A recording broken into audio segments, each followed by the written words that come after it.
43 minutos, de volta com Folha no Ar, oferecimentos laboratórios Plínio Bacelar e Proteus, serviços de saúde e medicina ocupacional. Eu volto com você, Aloysio, neste bloco, encerrando aí o programa de hoje com o doutor Pedro Emílio. Pedro, tem várias intervenções aqui no streaming, tem algumas que já são relativas ao bloco anterior, infelizmente a gente não vai ter tempo. Anice Barcelos, o tema agora é aqui a região, a situação da policial, então eu fazia na região. Nesse Barcelos pergunta a você: doutor, moro em São João da Barra, mas sou campista, observo já há bastante tempo que o tráfico e consumo de drogas infesta o município, principalmente após a chegada do Porto do Açu. Do outro lado da Lagoa de Gruçaí, a própria praia estão parecendo como uma favela da Maré, inclusive com motoqueiros circulando com armas, tipo fuzis, atravessadas no peito. Isso acontece até durante o dia. A polícia é solicitada e é comum ouvirmos do atendente que as viaturas estão apoio aos policiais de campos. Portanto, não dispõe de viaturas. Não vemos empenho por parte das autoridades de segurança do Estado e do município para efetuar as operações no sentido de coibir esses abusos e perigos que a população corre. É uma pergunta, a narração de um caso ali em Gruçaí, do lado da Lagoa de Gruçaí, né? Bom, eu acho sim que é uma pergunta mais direcionada a autoridades ligadas ao policiamento ostensivo. É importante entender a diferenciação, né, entre polícia civil e militar, né? Cabe à polícia militar, né, o patrulhamento e repressão a delitos em andamento, enquanto a polícia civil cabe a ela a atividade de policiamento repressivo, que é justamente a investigação acerca de crimes ocorridos. Então, não me sentiria confortável para responder essa crítica, sobretudo porque me parece mais direcionada à atuação da Polícia Militar do que da Polícia Civil. Tem também, doutor Pedro Emílio, a pergunta do Leandro Soares, que o Cláudio Nogueira se referiu no bloco anterior. Sou morador de Morro do Coco, onde, lamentavelmente, estamos vivenciando uma devastadora onda de roubo de gado, boi, jamais visto em todos os últimos 20 anos no distrito e região. Existe alguma investigação por parte da Polícia Civil para tentar conter esses roubos? Bom, primeiro é importante salientar que o caráter das investigações é sigiloso. Então, detalhar andamento de investigação é algo que, na verdade, só compromete o resultado final. Possuímos, sim, investigações em andamento, né? E, inclusive, temos operações realizadas recentemente ligadas à repressão de furto de gado, inclusive de repercussão interestadual, onde, inclusive, realizamos prisões no estado do Espírito Santo, no sentido de coibir essa prática. E temos também outras investigações em andamento tratando da matéria, mas efetivamente é o que eu posso dizer no momento, sob pena de justamente prejudicar os trabalhos. Mas você pode afirmar que a polícia está ciente do problema, né? Certamente. Está agindo, né? Sim. Tem outras intervenções aqui, são relativas mais aos blocos anteriores, que você falou, sobretudo no final da sua última resposta no bloco anterior. O historiador Gustavo Landim Sofiati faz uma pergunta aqui nesse sentido. Você quer ler, Nogueira, a intervenção do Gustavo? Só achar aqui, eu acho que o Leandro repetiu a pergunta dentro. Está aqui, ó, o Gustavo Landim Sofiati. Mas a polícia aborda pessoas de classe média e, sobretudo, alta, em bairros nobres ou condomínios de luxo, como as que moram em favelas, comunidades, doutor?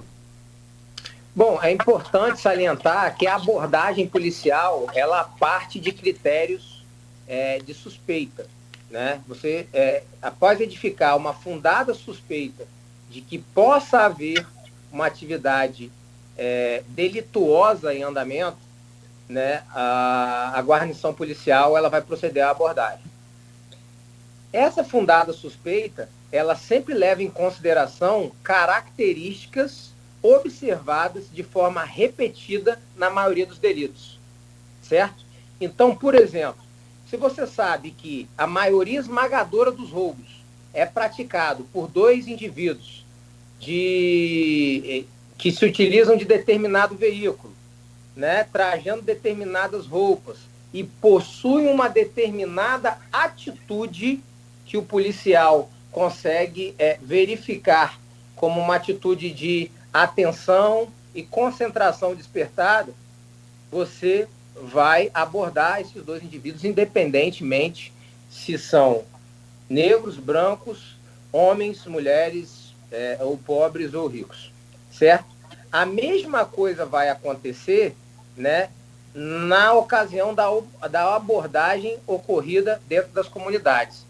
Segundo a análise, né, de mancha criminal, nós sabemos, né, eu acho que é do domínio público, de que é muito mais comum você encontrar tráfico de entorpecentes no seio das comunidades do que, por exemplo, no meio da pilinca. Isso daí são dados técnicos ligados à mancha criminal verificada durante o processo de abordagem estatística de delitos. Então, é claro que a atividade de repressão ao tráfico de drogas vai se concentrar nas chamadas bocas de fumo e em suas adjacências. Então, não existe a questão de abordo o rico na pilinca ou abordo o pobre na comunidade. As abordagens são realizadas de forma a maximizar os resultados quanto à repressão de delitos, certo? Então, evidentemente, se ele estiver no meio da pilinca e ele enxergar uma arma de fogo na cintura de quem quer que seja, ele vai fazer uma abordagem. Porque ele está tendo contato direto e foi montada a devida, né, a fundada suspeita de que aquele indivíduo porta de forma irregular uma arma de fogo. Mesmo que, ao abordar esse indivíduo, ele descubra se tratar de um outro policial apaisano. Então, toda a questão da abordagem, ela é planejada de acordo com a observação natural e medida, né, das estatísticas de crimes. Vamos fechar esse bloco com um tema pré-pautado. A gente começou nele, foram duas perguntas aí da segurança pública, uma de Senador da Barra e outra de Morro do Coco. Embora até por ter casa ali em Atafona, estou sempre lá no final de semana, pelo menos uma vez por mês eu estou lá, essa situação ali do outro lado da Lagoa Gruçaí é fato, tá? Ela realmente é visível. Mas, enfim, como você avalia, é um ano atípico, né? Por conta da pandemia, a gente teve a pior fase, está saindo dela agora, né? Ali entre março e abril, início de maio, foram sucessivos os piores meses da pandemia no Brasil e, logicamente, que recrudesceu as políticas de restrição social, e isso tem impacto em toda a sociedade, inclusive na produção de violência, né? Diminui poluição, por exemplo, diminui uma série de coisas, que são índices até positivos. Mas como é que você analisa, nessa tipicidade, as principais ações da Polícia Civil em Campos e especificamente da 146 DP de Guarulhos? Bom, eu acho que desde o início nós buscamos nos ater à nossa relevante missão institucional, né, no sentido de que a repressão contínua, né, que é o que muitas vezes se chama de enxugar gelo, ela é extremamente relevante, porque ela é precisamente o que impede que essas organizações criminosas em atuação, e aqui a gente falando de Guarulhos, possam se fortalecer, né, em termos de estrutura humana e de armas de fogo e financeira para tornar ainda mais difícil a repressão penal. Então, nós buscamos desde o início fazer com que, mesmo diante de uma pandemia que ameaçava a vida dos nossos agentes, que vale lembrar, são pessoas, né? São pessoas, são chefes de família, são mães de família, né? São pais e filhos e netos, enfim, como todos. e que estiveram também ameaçados pelos efeitos da Covid, e diversos perderam a sua vida, como em outros, como profissionais de outras atividades essenciais, como, por exemplo, médicos e enfermeiros. Então, desde o início, nossa preocupação foi em manter o nível da atuação, né, nos protegendo da forma que nos era possível, porque não tivemos a possibilidade de ter face shields para ir às ruas, de ter luvas, de ter avental, enfim. Com nossas máscaras, levamos à frente o combate ao crime, né, a apuração de infrações penais e a captura de indivíduos decorrentes de cumprimento de mandados. Então, os nossos números, em termos regionais, pelo menos, né, nós observamos aumentos, sobretudo de homicídios em diversas regiões, tendo em vista justamente o comprometimento da atividade de persecução penal como um todo, e aí que não envolve apenas polícia, mas envolve polícia, Ministério Público e Poder Judiciário, não é?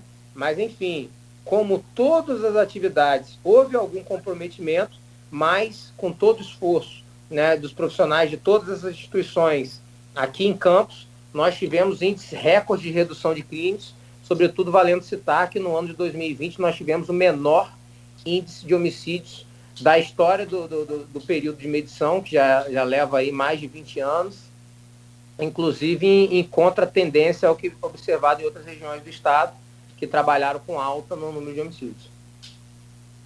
Tem aqui uma intervenção do ouvinte, Alessandro Couto Moté.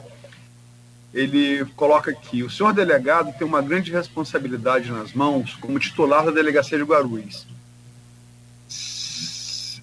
Há algum projeto ou plano para a retomada do direito de ir e vir na área de Guarulhos, pois a polícia tira barricadas num dia, já no mesmo dia estão de volta com as ruas fechadas. Por favor, ajude essa população de Guarulhos tão sofrida. Pedro. Bom, o problema das barricadas é um problema endêmico, né? E de forma até muito tênue, né? O ouvinte, ele coloca justamente a problemática da presença do narcotráfico organizado dentro das comunidades. Ele está criticando aí, né, o comprometimento do direito de ir e vir do cidadão diante de barricadas que, embora nós estejamos sempre retirando, e nós tivemos, inclusive, operações no ano passado, especificamente dedicadas a essa temática, nós não possuímos recursos pessoais para nos dedicar de forma diária a essa atividade. Não é? Obviamente, nós estamos num país de terceiro mundo, a polícia, como qualquer outra atividade de Estado, tem suas limitações de recursos e, né, nós não temos aí a possibilidade de estar sempre dedicados a isso. Então, nós tiramos num dia e no dia seguinte essas barricadas estão lá novamente. Vale salientar, principalmente para impedir ataques de outras organizações criminosas narcotraficantes, das quais eles precisam se proteger, porque a polícia, ela chega para realizar prisões, ela não chega para matar ninguém. Agora, a facção rival, ela chega para matar, e para matar no maior número, e para matar quem quer que esteja no caminho, seja culpado ou inocente. Então, essa mensagem do ouvinte, do Alessandro, ela nos mostra justamente o grau de comprometimento de direitos fundamentais que essas organizações criminosas trazem aos moradores dessa comunidade.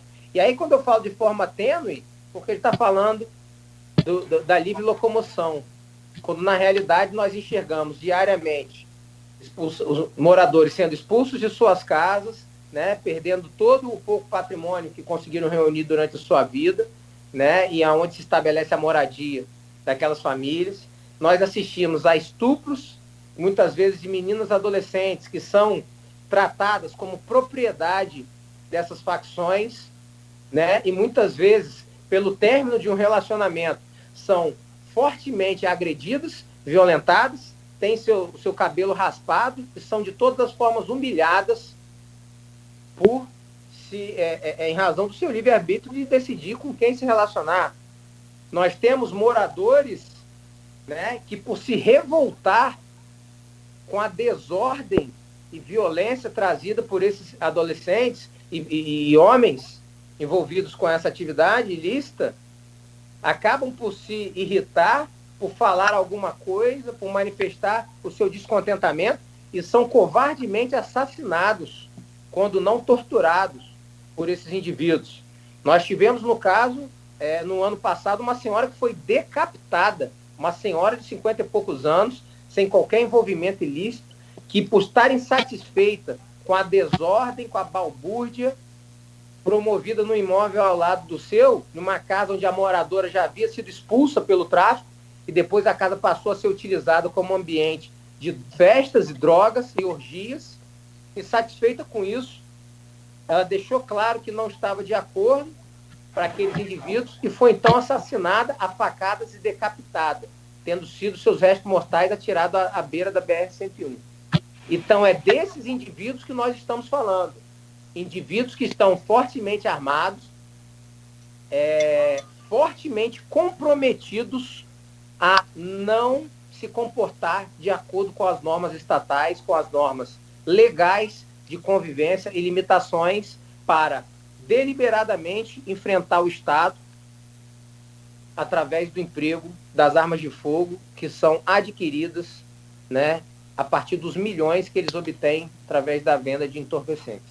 Então, temos que analisar a questão: quem está errado, qual é a causa do que nós temos observado nas comunidades, né?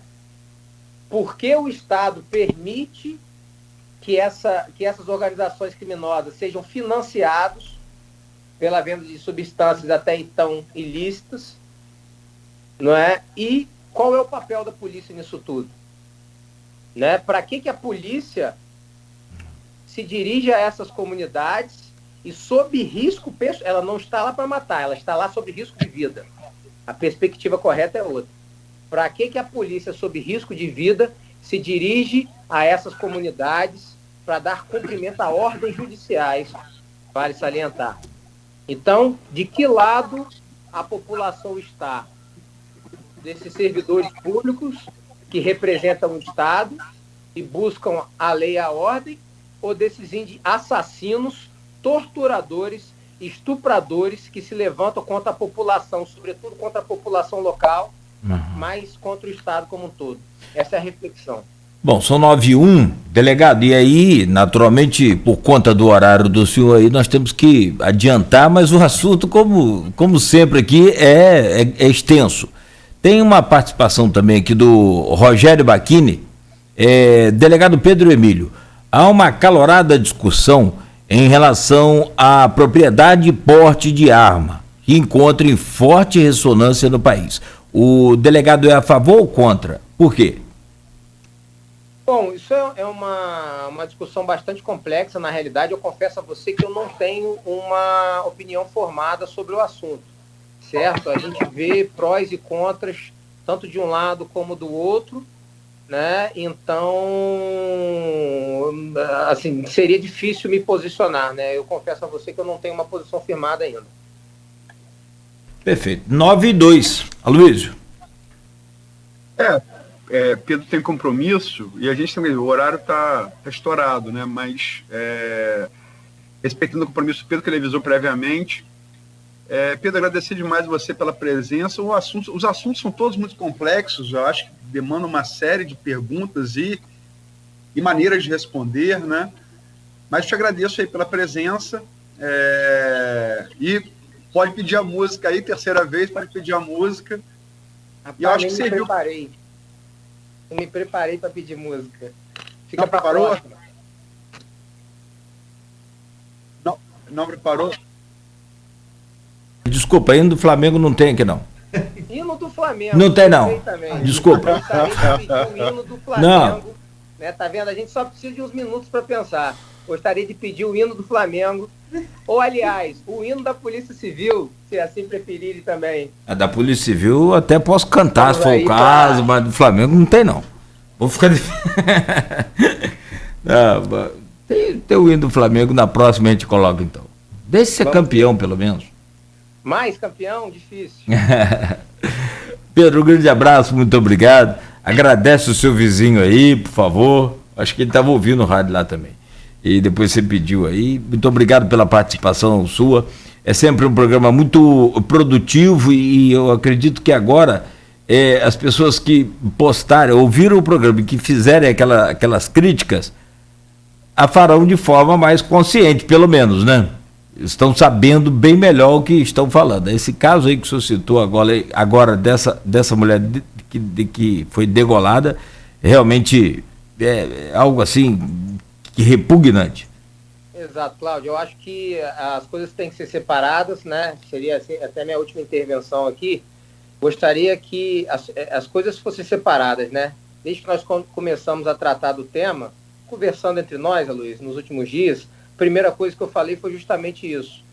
Uma coisa é uma coisa, outra coisa é outra coisa. Eu acho que a gente não pode politizar, né? E levar para o embate ideológico uma ação que, do ponto de vista técnico, foi perfeita, né? E a apuração segue, né? No sentido de, inclusive através de uma força-tarefa mostrada pelo Ministério Público, que é o nosso órgão direto de controle externo, né? A apuração segue no sentido de tornar claro, né? Que não houve qualquer abuso, né? E que foi levado a efeito da forma mais técnica possível, mas a gente precisa separar, né? Uma atividade rotineira de Estado que, infelizmente, diante da ação, diante da postura desses faccionados, desses indivíduos organizados para a prática de crimes, levou a um confronto que terminou com a morte de 25 deles, não é? Então, isso precisa ser separado, né, de interesses políticos, de debates ideológicos. 27, né, Pedro? 27. Perdão, 27. Que levou, infelizmente, à morte de 27 indivíduos, mas que precisa ser separada e entendida dentro do seu contexto, dentro da nossa ordem constitucional, né? A segurança pública é direito e dever de todos, precisa ser garantida, e estávamos lá no cumprimento de ordens judiciais, no exercício da nossa missão constitucional. Apenas isso, sem qualquer toque a uma ideologia ou política do momento. 9-6. Só para fazer o 9-6 liberar Pedro, eu conheço Pedro, né, em relação a repórter-fonte. Pedro é uma exceção até na polícia. Pedro foi um cara politicamente centro-esquerda, né? Só para frisar isso. Não, exato. A gente procura trabalhar sempre dentro de um meio termo, né? E aí já falando pessoalmente da minha ideologia política, então não teria por que aqui defender um lado ou outro. A gente busca, na realidade, analisar as coisas com bom senso e defender o que é correto. E aí, por vezes, a gente pode estar de um lado da discussão ou do outro da discussão, mas sempre analisando, dentro das limitações do meu individualismo, o meio termo ideal, digamos assim. Obrigado pela presença, liberar você aí. Um grande abraço a todos e muito obrigado pela oportunidade. Grande abraço, nós que agradecemos. Bom dia para o senhor. Bom, e nós seguimos então, Aloysio, são 9h07, avançamos, mas necessariamente se faz aqui, neste momento, a gente comentar aí algumas intervenções desde o início do programa, né, em nosso stream. Então eu gostaria de pedir a você que, por favor, também as fizesse aí. Eu separei aqui, elas se deram entre o final da abertura e o primeiro bloco da entrevista, né? Uhum.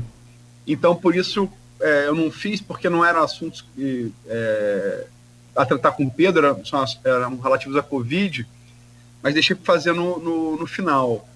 Tem aqui, em relação ao que a gente falou, a gente começou a abrir a manchete da Folha da Manhã de hoje sobre Covid, manchete do site Folha hoje sobre Covid, começamos aqui falando sobre Covid, né?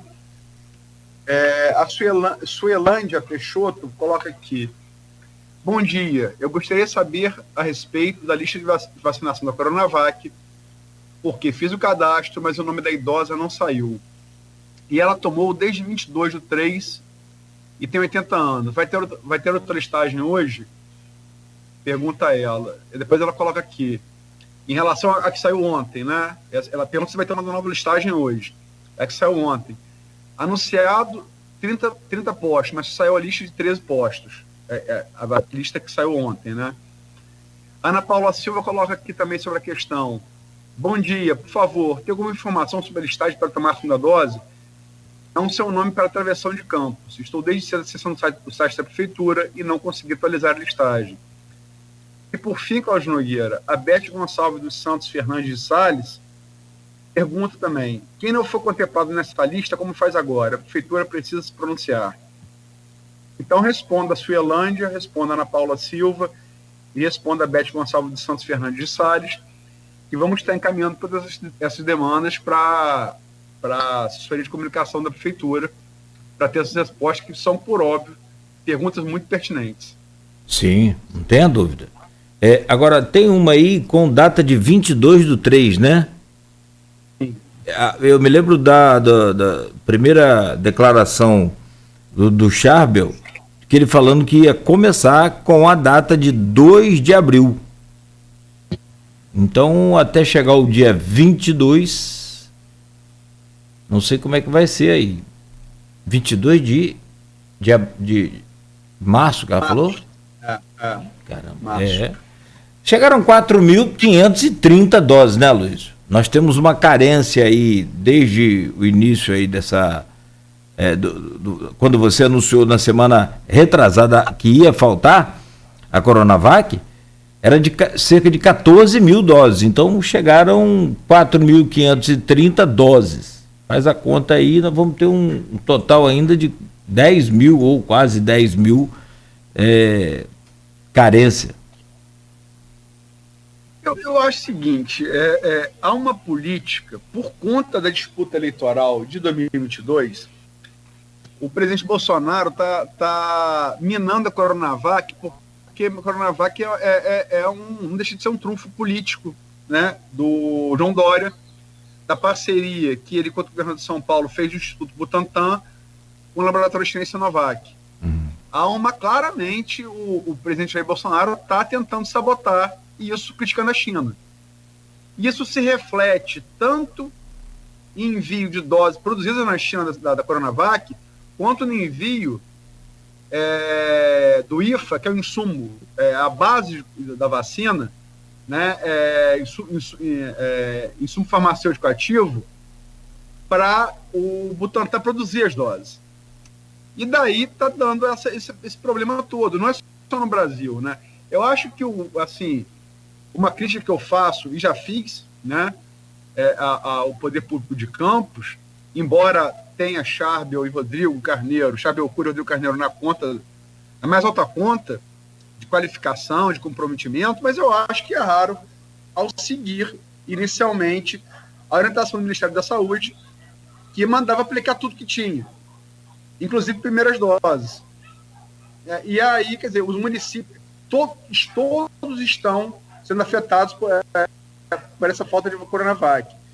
Mas os municípios que fizeram reserva, contrariando as indicações do Ministério da Saúde, e vou citar aqui o exemplo do município vizinho de Macaé, que fez isso, o próprio prefeito Velbert Rezende disse isso, Nogueira, para mim e você numa entrevista, eu acho que eles retardaram esse problema, mas ele haveria, fruto dessa polarização política num assunto que devia ter teflon político, porque é um assunto de saúde pública, né?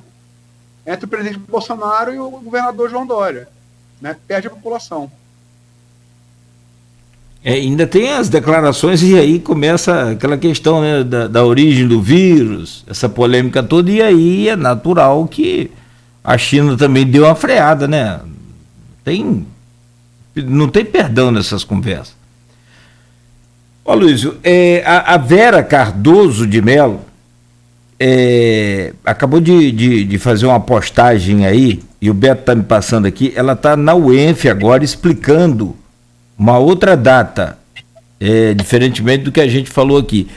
A vacina que está sendo aplicada agora, essa relação aí, é para o mês de março e não abril. Tem gente na fila que tomou a vacina em abril. Então, não é para ficar na fila, segundo Vera, numa postagem aí, que eu posso te encaminhar já também aí pelo WhatsApp, né? Só que é em áudio, né? Então não dá pra gente utilizar aqui agora e não tá com a qualidade boa. Mas é isso. E ao longo do dia também, se você me permite, antes de você fechar aí, a gente vai anunciando aqui na rádio, né, durante todo o dia, como que está o andamento dessas doses e locais, e qualquer alteração, né, na programação, e também no portal folha1.com.br. Eu te agradeço aí ao Beto para mim pela apuração. Obrigado a você também. E vamos estar trazendo, como se disse, no Folha 1, na rádio, né, todas as atualizações sobre a vacinação, tanto em relação à Coronavac, quanto o problema que eu acabei de explicar na minha fala anterior, da AstraZeneca também. Né, e daqui vou terminar aqui com o comentário do Rogério Bacchini, que é um ouvinte assíduo do programa. Viva a chinesinha Coronavac. Bacchini, eu estenderia. Viva qualquer vacina aprovada pela Anvisa segundo critérios técnicos e não políticos, né? Venha da onde vier. Né? Porque a vacina é a única maneira que a gente tem de combater com eficiência. Gente,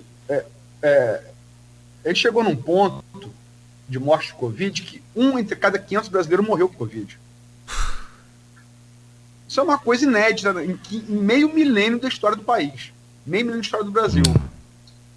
Nunca houve essa mortandade, nunca houve. Então, né, viva a vacina de onde vier. Perdi um amigo semana passada com 39 anos, que discutia ferrenhamente, bravamente comigo ali nas redes sociais sobre essa questão da origem do vírus, essa questão toda que a gente sabe aí. Infelizmente faleceu. E é lamentável. Muito triste. É aquela história, né, Luiz? Do açúcar, meu filho. São 9h15. Você tem um açúcar. Acabou o açúcar. Você pede ao vizinho. Dá um socorro aqui para fazer o café. E aí? Mas se um dia antes você... pedir açúcar ao vizinho e fazer baticum de obra na hora do vizinho tá dando entrevista, né? É do Bolsonaro com a China. É isso. Se um dia antes você esculhambou o vizinho, aí fica ruim. Complicado, né? É complicado. Então mas enfim, relação anunciar amanhã ao Mi Júnior, Nogueira. Secretário de Agricultura, né, vai estar aqui falando. É um tema muito importante. Ele foi citado aqui na semana passada no programa com o Nildo Cardoso, projeto da reativação da antiga SEASA como polo distribuidor da produção de hortifruti granjeiros aqui de Campos da região. E tem outros assuntos, estradas vicinais, né? Sim. A retomada da agropecuária como alternativa para a crise financeira de Campos, que é anterior, é anterior à pandemia da Covid, mas se agravou por conta dela, né? E ex-reitor da UENF, engenheiro agrônomo respeitado no Brasil e no mundo, né? Vai ser uma oportunidade boa para a gente debater vários assuntos aqui relativos à agropecuária. Não tenha dúvida. Almir também é uma entrevista rica, né? Bom por isso. 9h17. Aloysio, então, muito obrigado. Beto também, mais uma vez, obrigado. A você que nos acompanha tanto pelo Face, que ouve aí os nossos podcasts também, muito obrigado. A gente volta, e que ouve a rádio, é claro, continue ouvindo. Em 98,3, amanhã, 7h, com mais um Folha no Ar. Oferecimento dos laboratórios Plínio Bacelar e Proteus, serviços de saúde e medicina ocupacional, qualidade certificada ISO 9001-2015.